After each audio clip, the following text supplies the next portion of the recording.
Yeah, we back. Yeah, we back. Now today's gonna be a different type of video, but it's still gonna be in line with the videos we dropped recently, entitled "Mali arrests French military veteran in a failed overthrow attempt," as well as France responds to Mali's failed overthrow and the arrest of a French military officer.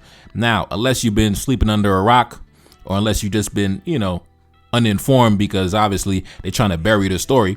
Currently, right now, we have a French military commander by the name of Jean Vézilier, accused of organizing a conspiracy with local collaborators in a bid to topple the government and assassinate the current head of state, and most likely replace that head of state with a more friendly and cooperative regime that will do the bidding of the French government. As you can see by the headline, suspected French spy accused of a plot to overthrow the Malian government. Now, today we're not going to be talking about that, but it's going to kind of be connected. So earlier today, I saw a post on social media which inspired this discussion, and it was related to immigration, right? As we know, immigration is a very hot topic in the current political landscape in the world today. Now, this individual went on their social media and they said this: the African population is projected to surge to close to 4 billion by the end of the century.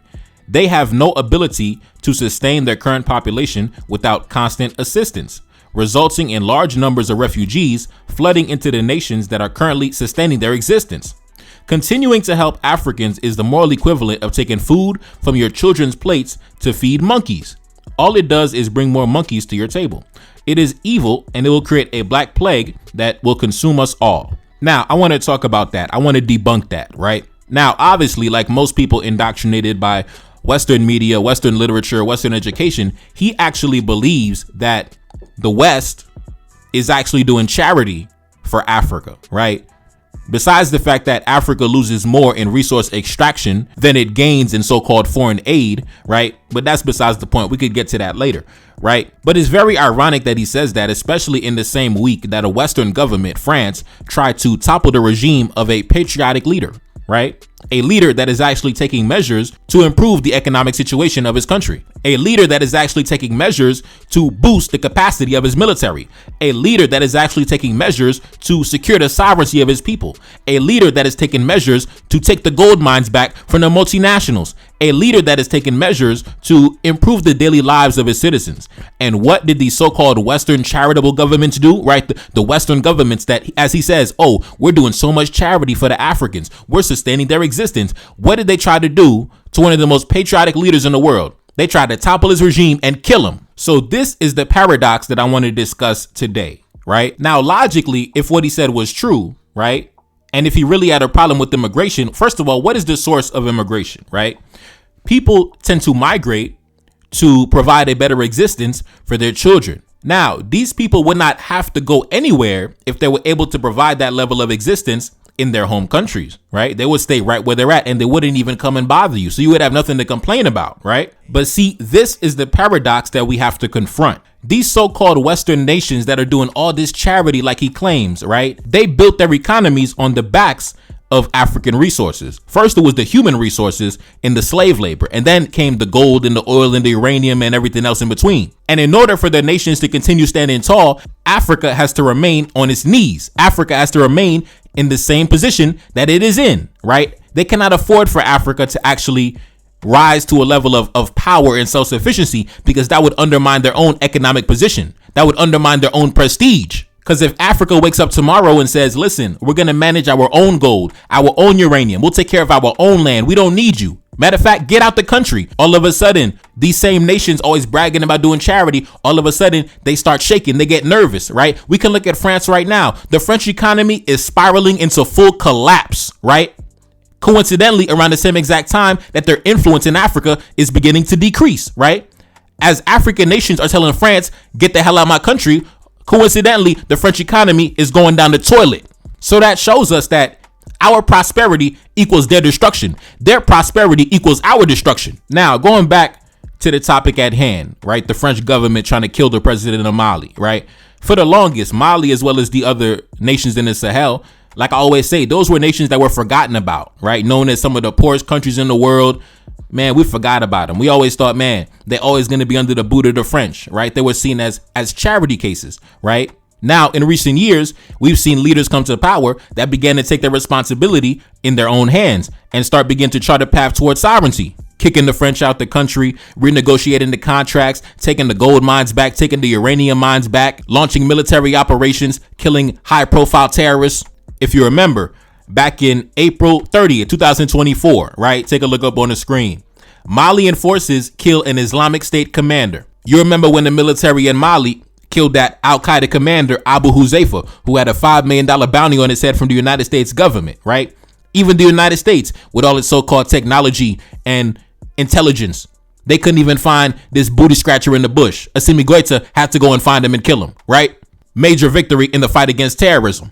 Now, take a look up on the screen. You remember back in January, top of the year, Mali is set for a huge $1.2 billion payday from the mining sector. You remember President Assimi Goïta, he established a brand new mining code where all the foreign companies operating in the country had to sign on to the new mining code, giving the government bigger ownership and more economic benefits from the mining sector, right? And you remember, take a look up on the screen, back in June, Barrick Mining's gold complex placed under state control in Mali, right? One of the largest gold mines in the world, from one of the largest gold mining companies in the world. Yeah, we had to take that back. Right? Take a look up on the screen. Mali takes control of one of Africa's largest gold mines and launches its own refinery. So as you can see, President Assimi Goïta was taking steps to not only, like I said, improve the economic situation of his country, but taking certain steps to where the citizens won't have to migrate to foreign countries because they can stay right here at home. And then what happened? The French government tried to kill him. Even with all the accomplishments I just listed, right? Even with all the victories in the fight against terrorism, killing one of the most high-profile terrorists in the world, right?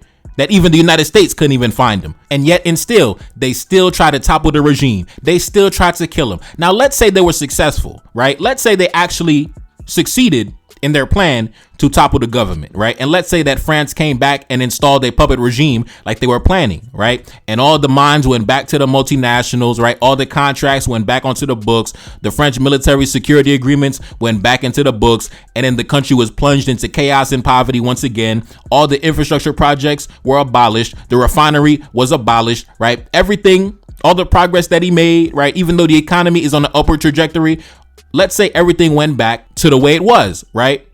Then what's going to happen? The flow of immigration is going to increase. People are going to begin looking elsewhere for opportunity. And then you're going to have these same guys complaining, oh man, we do so much charity for the Africans. Oh man, all these African immigrants, all these immigrants coming to my country, invading my country, all these migrants. Oh my God. So as you can see, there's a paradox here.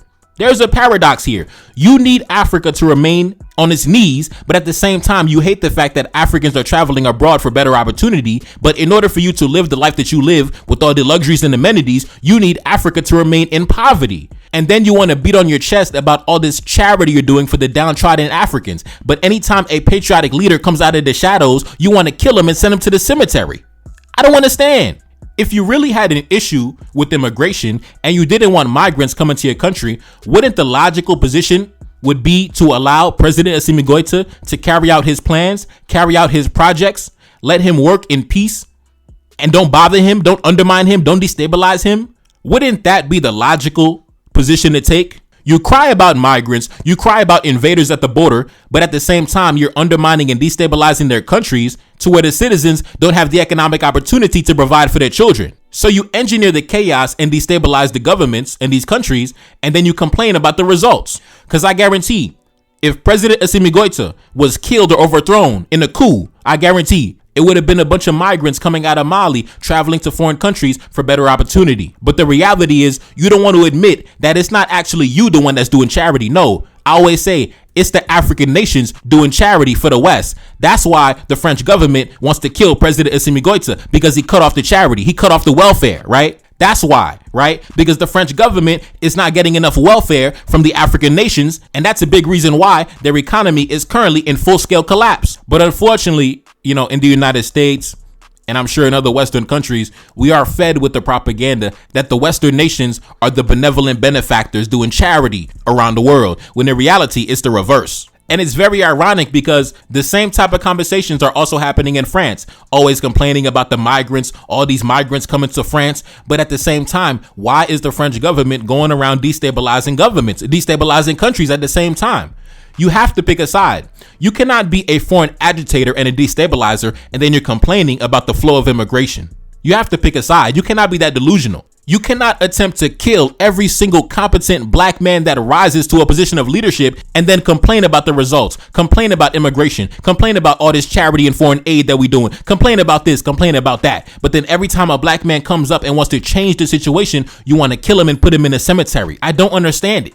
I don't understand it. And that topic of foreign aid, that's one thing I cannot stand, right? The topic of foreign aid. For every $1, let's say for every $1 that Africa gets in foreign aid, it's at least $5 leaving the continent in the form of profits made by the multinational corporations, paying off debts to Western banks, right? And smuggling the resources out the continent. So for every dollar we get, we lose way more back to the Western governments, right? You're not doing no charity, bro. If you give me $1 and you take $10, how are you doing charity? I'm doing charity. I'm the philanthropist. The topic is so stupid, but I understand this is a result of indoctrination, right? I understand. I get it. But listen, a lot of you white guys do not understand how the world works. You have no idea of how the world truly operates, right? You really don't. You really don't.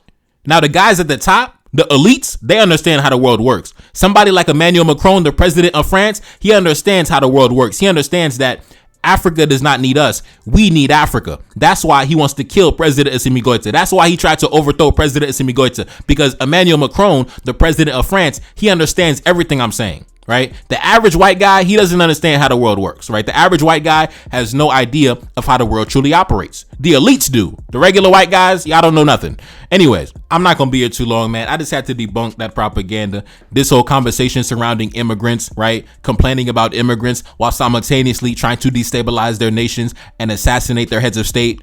Just delusion. Just delusional. Contradictory delusion. Anyway, it's your boy Neferkari Destabilization back in the building. Yes, indeed. 21 Cannons, first single off the new project. Pinned comment at the top. Link in the description. Subscribe to the Patreon, NTD1814. And I'm gone. Peace. King of the North, and I feel like Moise. Took a few losses, I'm back on my feet. Selling they soul for trinkets and cash. Right on the front like the leader from Chad. Feel like a see me, I feel like I'm Idris. Walking on gold, I handle my business. Honor, integrity, money, and power. Told me she love me, she want me in power. Told her I'm sorry, I didn't mean to hurt you. Told her come over, come see me in person. Told her come over, I'm sick of the talking. Don't got no time cause that money be calling. Working all night and I'm up in the morning. Love when I call her, she love my attention. Body and soul, I'm truly protected. Back on that road and big body business. Told her I love her, I told her she mine. Get in that passenger seat, we gon' ride. Back on my mission, that money been stacking. Came from the bottom, I'm steady expanding. Run to the check and I pull up and vanish. Grabbing the neck from the back when I smash. Don't need no question, they know it's official. Cut from the cloth and my life ain't no fiction. Ride for the scene like I'm army enlist. Gotta stay focused, I'm moving deliberate. Heart of a king and my heart full of pain. Look at my neck and it's flooded with chains.